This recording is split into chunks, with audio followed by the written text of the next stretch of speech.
Chapitre 3 – Les lettres de nulle part. La fuite du boa brésilien valut à Harry la plus longue punition qu'il eût jamais reçue.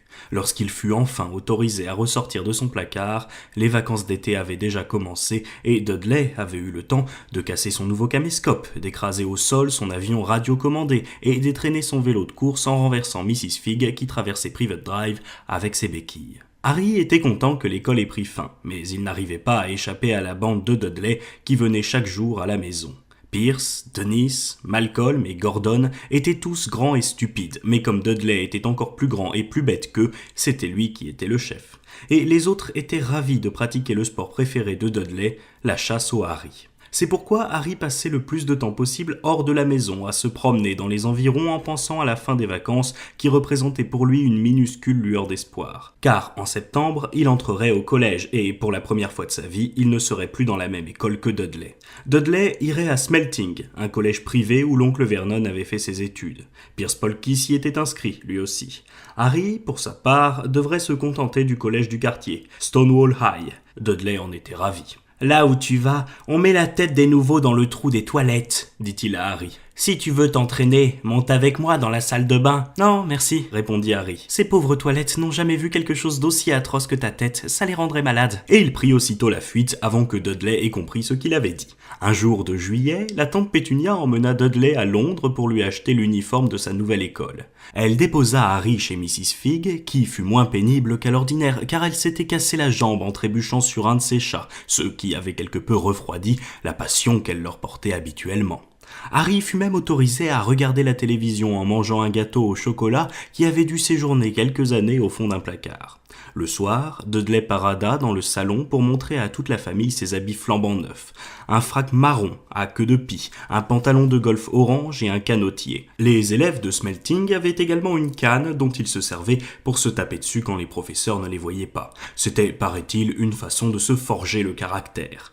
En contemplant son fils ainsi accoutré, l'oncle Vernon déclara que c'était le plus beau jour de sa vie et la tante Pétunia éclata en sanglots en disant qu'elle n'arrivait pas à croire que ce garçon si grand, si élégant, était son petit Dudley Nouchet adoré. Harry préféra ne rien dire. Il avait l'impression de s'être déjà fait les deux côtes à force de réprimer son fou rire. Le lendemain matin, au petit déjeuner, une odeur pestilentielle se dégageait d'une grande bassine posée dans l'évier de la cuisine. Harry s'approcha et vit de vieilles guenilles qui flottaient dans une eau grisâtre. « Qu'est-ce que c'est » demanda-t-il à la tante Pétunia. Elle pinça les lèvres, choquée qu'il ait l'audace de poser la question. « C'est ton nouvel uniforme, » dit-elle. « Ah bon » s'étonna Harry en regardant à nouveau la bassine. « Je ne savais pas qu'il fallait le faire tremper dans l'eau. »« Ne fais pas l'idiot » répondit sèchement la tante Pétunia. « J'ai teint en gris les vieilles affaires de Dudley. Ça te suffira bien comme uniforme. Il ne sera guère différent des autres. » Harry en doutait, mais il était inutile de discuter. Il se demanda à quoi il ressemblerait là-dedans, le jour de la rentrée. On aurait dit des morceaux de peau arrachés à un vieil éléphant. Dudley et l'oncle Vernon entrèrent dans la cuisine en fronçant le nez à cause de l'odeur que répandait la bassine. L'oncle Vernon ouvrit son journal comme à l'ordinaire et Dudley donna sur la table un coup de sa canne dont il ne se séparait plus.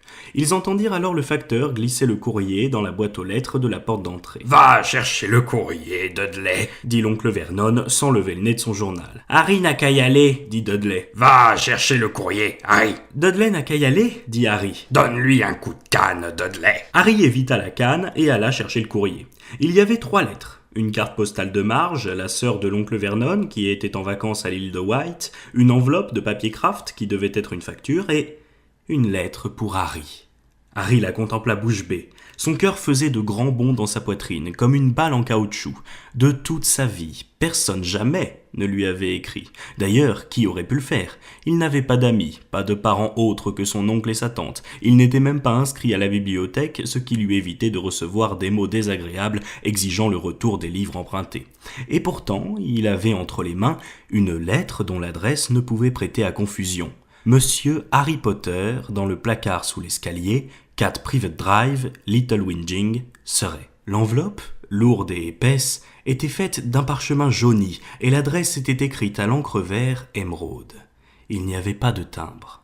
En retournant l'enveloppe, les mains tremblantes, Harry vit un seau de cire frappé d'un écusson qui représentait un aigle, un lion, un blaireau et un serpent entourant la lettre P. « Dépêche-toi, mon garçon !» cria l'oncle Vernon dans la cuisine. « Qu'est-ce que tu fais ? Tu regardes s'il n'y a pas de lettre piégée ? Sa plaisanterie le fit éclater de rire. Harry reprit le chemin de la cuisine sans quitter l'enveloppe des yeux. Il donna à l'oncle Vernon la carte postale et la facture, puis il s'assit et entreprit de décacheter l'enveloppe jaune. L'oncle Vernon poussa un grognement dégoûté en ouvrant l'enveloppe de la facture et lut ce qui était écrit au dos de la carte postale. « Marge est malade !» dit-il à la tante Pétunia. « Elle a mangé un drôle de coquillage. »« Papa !» s'écria soudain Dudley. « Papa, regarde ! Harry a reçu quelque chose !» Harry était sur le point de déplier sa lettre, écrite sur un parchemin semblable à celui de l'enveloppe, lorsque l'oncle Vernon la lui arracha des mains. « C'est à moi !» protesta Harry en essayant de la reprendre. « Qui donc t'écrirait ?» dit l'oncle Vernon d'un ton plein de mépris. D'une main, il secoua la lettre pour la déplier, puis il y jeta un coup d'œil. Son teint passa alors du rouge au vert plus vite qu'un feu de signalisation. Et il n'en resta pas là. En quelques secondes, il était devenu d'un gris pâle de vieux porridge. Pétunia !» balbutia l'oncle Vernon. Dudley essaya de s'emparer de la lettre, mais l'oncle Vernon la tenait hors de portée. Il la donna à la tante Pétunia, qui en lut la première ligne d'un air intrigué. Pendant un instant, elle sembla sur le point de s'évanouir, et porta la main à sa gorge, d'où s'échappa un borborigme étouffé. « Vernon ! Oh mon Dieu ! Vernon !» Ils se regardèrent comme s'ils avaient oublié que Harry et Dudley étaient avec eux dans la cuisine. Dudley n'avait pas l'habitude qu'on lui manifeste une telle indifférence, et il donna un coup sec de sa canne sur la tête de son père. « Je veux lire cette lettre !» dit-il d'une voix forte. « C'est moi qui veux la lire !» intervint Harry. « Elle est à moi !»« Sortez d'ici, tous les deux !» dit l'oncle Vernon d'une voix grinçante en remettant la lettre dans l'enveloppe.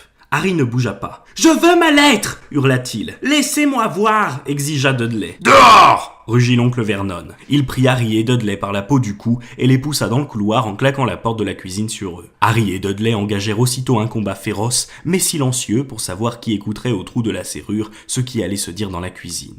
Ce fut Dudley qui l'emporta. Harry, les lunettes en bataille, s'allongea alors à plat ventre pour écouter par l'interstice entre le bas de la porte et le sol. « Vernon, dit la tante Pétunia d'une voix tremblante, regarde l'adresse. Comment ont-ils pu savoir où il couche ? Tu crois qu'ils surveillent la maison ? Ils nous surveillent, ils nous espionnent. Peut-être même qu'ils nous suivent, marmonna furieusement l'oncle Vernon. Qu'allons-nous faire, Vernon ? Est-ce qu'il faut leur répondre ? Leur dire que nous ne voulons pas ?» Harry apercevait les chaussures noires bien cirées de l'oncle Vernon qui faisait les 100 pas dans la cuisine. « Non, dit-il enfin. On ne va pas y faire attention. S'ils ne reçoivent pas de réponse, oui, c'est ce qu'il y a de mieux. Nous n'allons rien faire du tout. Mais je ne veux pas de ça dans la maison, Pétunia. Souviens-toi, quand nous l'avons pris avec nous, nous nous sommes jurés de refuser toutes ces idioties. C'est beaucoup trop dangereux. » Le soir, en revenant du travail, l'oncle Vernon fit quelque chose qu'il n'avait encore jamais fait. Il alla voir Harry dans son placard. « Où est ma lettre ?» demanda Harry au moment même où l'oncle Vernon se faufilait dans le placard. « Qui est-ce qui m'a écrit ?»« Personne. La lettre t'a été adressée par erreur, » répondit l'oncle Vernon. « Je l'ai brûlée. »« Ce n'était pas une erreur !» protesta Harry avec colère. « Il y avait l'adresse de mon placard sur l'enveloppe. »« Silence !» cria l'oncle Vernon. 2 araignées tombèrent du plafond. Il respira profondément à plusieurs reprises, puis il se força à sourire, d'un sourire qui avait l'air singulièrement douloureux. « Justement, Harry, au sujet de ce placard, ta tante et moi, nous avons réfléchi. Tu commences à devenir un peu trop grand pour rester ici. Nous avons pensé qu'il serait peut-être préférable que tu déménages dans la 2e chambre de Dudley. »« Pourquoi ?» demanda Harry. « Ne pose pas de questions !» répliqua sèchement son oncle. « Prends tes affaires et monte là-haut. » Il y avait 4 chambres dans la maison des Dursley. Une pour l'oncle Vernon et la tante Pétunia, une chambre d'amis qui servait généralement à Marge, la sœur de Vernon, une où Dudley dormait et une autre où Dudley mettait ses jouets et tout ce qui n'entrait pas dans la première. Un seul voyage suffit à Harry pour transporter toutes ses affaires dans la chambre. Il s'assit sur le lit et regarda autour de lui. Presque tous les objets qu'il voyait étaient cassés. Le caméscope était posé sur un petit char d'assaut qui fonctionnait toujours, avec lequel Dudley avait écrasé le chien du voisin. Dans un coin, il y avait la première télévision de Dudley, qu'il avait éventrée d'un coup de pied un jour où son émission préférée avait été annulée. Il y avait aussi une grande cage dans laquelle avait vécu autrefois un perroquet que Dudley avait échangé à l'école contre une carabine à air comprimé. La carabine, posée sur une étagère, était complètement tordue depuis le jour où Dudley s'était assis dessus. Les autres étagères étaient remplies de livres. C'étaient les seules choses auxquelles il semblait n'avoir jamais touché. Du rez-de-chaussée montaient les hurlements de Dudley qui s'adressait à sa mère. « Je ne veux pas de lui là-dedans !» criait-il. « J'ai besoin de cette chambre. Fais-le sortir !» Harry soupira et s'étendit sur le lit. La veille, il aurait donné n'importe quoi pour avoir cette chambre. Aujourd'hui, il aurait mieux aimé rester dans son placard avec sa lettre, plutôt que d'être ici sans avoir le droit de la lire. Pendant le petit déjeuner du lendemain, tout le monde resta silencieux. Dudley était en état de choc. Il s'était égosillé, avait frappé son père avec sa canne, s'était fait vomir exprès, avait donné des coups de pied à sa mère et jeté sa tortue à travers le toit de la serre sans parvenir à récupérer sa chambre. Harry repensait à ce qui s'était passé la veille à la même heure et il regrettait amèrement de n'avoir pas ouvert sa lettre pendant qu'il était encore dans le hall d'entrée. L'oncle Vernon et la tante Pétunia échangeaient de sombres regards. Lorsque le courrier arriva, l'oncle Vernon, qui s'était efforcé de se montrer aimable avec Harry, envoya Dudley le chercher. Ils l'entendirent donner des coups de canne un peu partout sur son chemin, puis se mit à hurler. « Il y en a une autre ! Monsieur Harry Potter dans la plus petite chambre du 4 Private Drive !» L'oncle Vernon poussa un cri étranglé et se précipita dans le hall d'entrée, Harry sur ses talons. L'oncle Vernon dut se battre avec Dudley et le faire tomber par terre pour essayer de lui arracher la lettre, ce qui était d'autant plus difficile que Harry avait attrapé l'oncle Vernon par derrière en lui serrant le cou. Après quelques instants d'un furieux combat, au cours duquel chacun prit de nombreux coups de canne, l'oncle Vernon se releva, le souffle court, la main crispée sur la lettre destinée à Harry. « Va dans ton placard. Je veux dire dans ta chambre. » dit-il à Harry d'une voix rauque. « Et toi, Dudley, va-t'en. File !» Inlassablement, Harry faisait les 100 pas autour de sa chambre. Quelqu'un savait qu'il avait déménagé de son placard et semblait également savoir qu'il n'avait pas reçu la première lettre. Cela signifiait sûrement qu'il essaierait encore, et cette fois, il s'arrangerait pour que la lettre lui parvienne. Il avait un plan. Le lendemain matin, le vieux réveil rafistolé sonna à 6 heures. Harry arrêta aussitôt la sonnerie et s'habilla en silence pour ne pas réveiller les Dursley. Puis il descendit l'escalier sans faire le moindre bruit et sans allumer les lumières. Il allait attendre que le facteur arrive au coin de Private Drive et lui demander de lui donner les lettres du numéro 4 en premier. Le cœur battant, il traversa le hall d'entrée en direction de la porte. « Ah !» Harry fit un bond. Il venait de marcher sur une grosse chose molle étalée devant la porte, une chose vivante. Des lumières s'allumèrent au premier étage et il se rendit compte avec horreur que la grosse chose molle était en réalité la tête de son oncle. L'oncle Vernon avait passé la nuit devant la porte dans un sac de couchage pour empêcher Harry de réussir ce qu'il avait tenté de faire. Après l'avoir traité de tous les noms pendant près d'une demi-heure, l'oncle Vernon ordonna à Harry d'aller lui préparer une tasse de thé. Découragé, Harry s'en alla dans la cuisine en traînant des pieds et lorsqu'il revint, le courrier était déjà entre les mains de son oncle. Il aperçut 3 lettres à l'encre verte qui lui étaient adressées. « Je veux, mais... » commença-t-il. Mais l'oncle Vernon était déjà en train de déchirer les lettres sous ses yeux. Ce jour-là, l'oncle Vernon n'alla pas travailler. Il resta à la maison et cloua une planche devant la boîte aux lettres. « S'ils n'arrivent pas à nous les faire parvenir, ils finiront par laisser tomber, » dit-il à la tante Pétunia, la bouche pleine de clous. « Je ne sais pas si ça servira à grand-chose, Vernon. » « Pétunia, ces gens-là sont très différents de nous, ils ne raisonnent pas comme toi et moi, » répliqua-t-il en essayant de planter un clou avec le morceau de cake que la tante Pétunia venait de lui apporter. Le vendredi, 12 lettres pour Harry arrivèrent. Comme la boîte aux lettres était inutilisable, elles avaient été glissées tout autour de la porte et l'une d'elles avait même été introduite à travers un vasistas dans les toilettes du rez-de-chaussée. Ce jour-là également, l'oncle Vernon resta à la maison. Après avoir brûlé toutes les lettres, il reprit son marteau et ses clous et boucha à l'aide de planches tous les interstices autour des portes de devant et de derrière, si bien que personne ne pouvait plus entrer ni sortir. Il fredonnait un air tout en travaillant et sursautait au moindre bruit. Le samedi, la situation devint incontrôlable. 24 lettres destinées à Harry furent introduites à l'intérieur de la maison. Elles avaient été roulées et dissimulées à l'intérieur des 2 douzaines d'œufs que le livreur, passablement déconcerté, leur avait passés par la fenêtre du salon. Pendant que l'oncle Vernon donnait des coups de téléphone furieux au bureau de poste et au crémier pour essayer de trouver un responsable auprès de qui protester, la tante Pétunia réduisit les lettres en bouillie dans son mixeur. « Mais qui peut bien avoir envie de t'écrire à ce point ?» demanda Dudley abasourdi. Le dimanche matin, l'oncle Vernon avait l'air fatigué et malade lorsqu'il s'assit à la table du petit déjeuner, mais il paraissait heureux malgré tout. « La poste ne fonctionne pas le dimanche, » dit-il d'un ton joyeux en étalant consciencieusement de la marmelade sur son journal. « Aujourd'hui, pas de ces fichues lettres !» Au même moment, quelque chose tomba dans le conduit de la cheminée avec un sifflement sonore et il sentit un coup derrière la tête. Un paquet venait d'exploser dans le foyer de la cheminée en projetant une quarantaine de lettres qui volaient dans la cuisine comme des boulets de canon. Les Dursley se baissèrent pour éviter les projectiles, tandis que Harry essayait d'en attraper un au vol. « Dehors !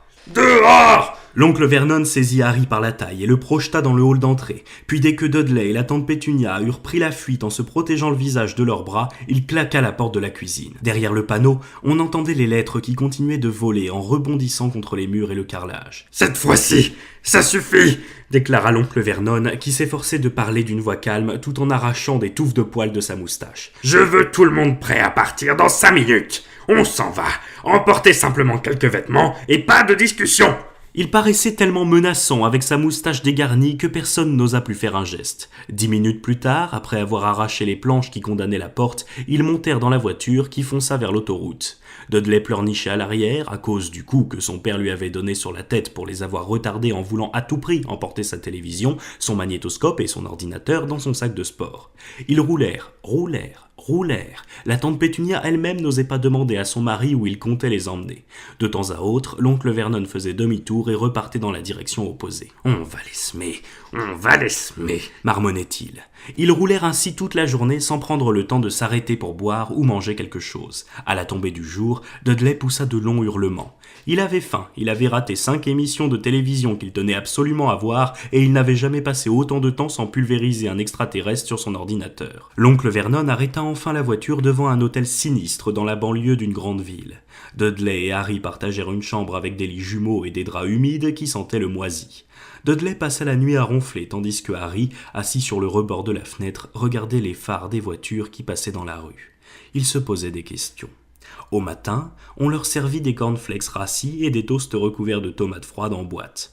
La patronne de l'hôtel s'approcha alors de leur table. « Pardon, est-ce qu'il y aurait un monsieur Potter parmi vous? Parce que j'en ai une centaine comme ça à la réception. » Elle tenait à la main une enveloppe sur laquelle on pouvait lire cette adresse écrite à l'encre verte. « Monsieur Harry Potter, chambre 17, Hôtel du Rail, Carbone-les-Mines. » Harry essaya de s'emparer de la lettre, mais l'oncle Vernon l'en empêcha d'un geste de la main. La patronne les regardait d'un air ahuri. « Je m'en occupe, » dit l'oncle Vernon en se levant immédiatement et en suivant l'hôtelière hors de la salle à manger. « Et si nous rentrions à la maison ?» suggéra timidement la tante Pétunia quelques heures plus tard. Mais l'oncle Vernon ne semblait pas l'avoir entendu. Personne ne comprenait ce qu'il cherchait. Il les conduisit au milieu d'une forêt, sortit de la voiture, inspecta les alentours, hocha la tête, puis remonta dans la voiture et ils repartirent. Il recommença ensuite le même manège au beau milieu d'un champ labouré, à mi-chemin sur un pont suspendu, puis au sommet d'un parking à étages. Vers la fin de l'après-midi, l'oncle Vernon s'arrêta dans un village du bord de mer, enferma tout le monde dans la voiture et s'en alla. « Papa est devenu fou ?» demanda Dudley d'un ton morne à la tante Pétunia. La pluie commença à tomber. De grosses gouttes martelaient le toit de la voiture. Dudley pleurnichait bruyamment. « C'est lundi, dit-il à sa mère. Le jour de mon émission préférée. Je veux qu'on aille quelque part où il y aura une télévision. » Lundi. On pouvait faire confiance à Dudley. Il ne se trompait jamais dans les dates, à cause des programmes de télévision. Harry se souvint tout à coup que le mardi suivant, c'est-à-dire le lendemain, serait le jour de son 11e anniversaire. Oh, bien sûr, ces anniversaires n'avaient rien de bien réjouissant. L'année précédente, les Dursley lui avaient offert un cintre et une paire de vieilles chaussettes qui avaient appartenu à l'oncle Vernon.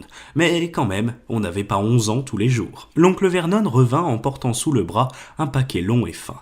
Il souriait, mais refusa de répondre à la tante Pétunia lorsqu'elle lui demanda ce qu'il avait acheté. « J'ai trouvé l'endroit idéal, » dit-il. « Allez, venez, tout le monde dehors. » Dehors, il faisait très froid. L'oncle Vernon montra du doigt un gros rocher qui émergeait à bonne distance de la côte. Au sommet du rocher, on distinguait une cabane misérable à moitié en ruine. Une chose était certaine, il ne pouvait pas y avoir de télévision là-dedans. « On prévoit une tempête pour cette nuit, » dit l'oncle Vernon d'un ton joyeux et en frappant des mains. « Et monsieur a été assez aimable pour nous prêter son bateau. » Un vieil homme édenté s'approcha d'eux d'un pas raide. Avec un sourire à faire froid dans le dos, il montra d'un geste de la main une vieille barque qui se balançait à la surface de la mer d'un gris métallique. « J'ai déjà acheté des provisions. » dit l'oncle Vernon. Il ne reste plus qu'à embarquer. Il faisait un froid polaire à bord de la barque. La pluie et les embruns s'insinuaient dans leurs cous et un vent glacé leur fouettait le visage. Il sembla s'écouler des heures avant qu'ils atteignent enfin le rocher. Glissant à chaque pas sur la pierre humide, l'oncle Vernon les conduisit à la masure. L'endroit était épouvantable.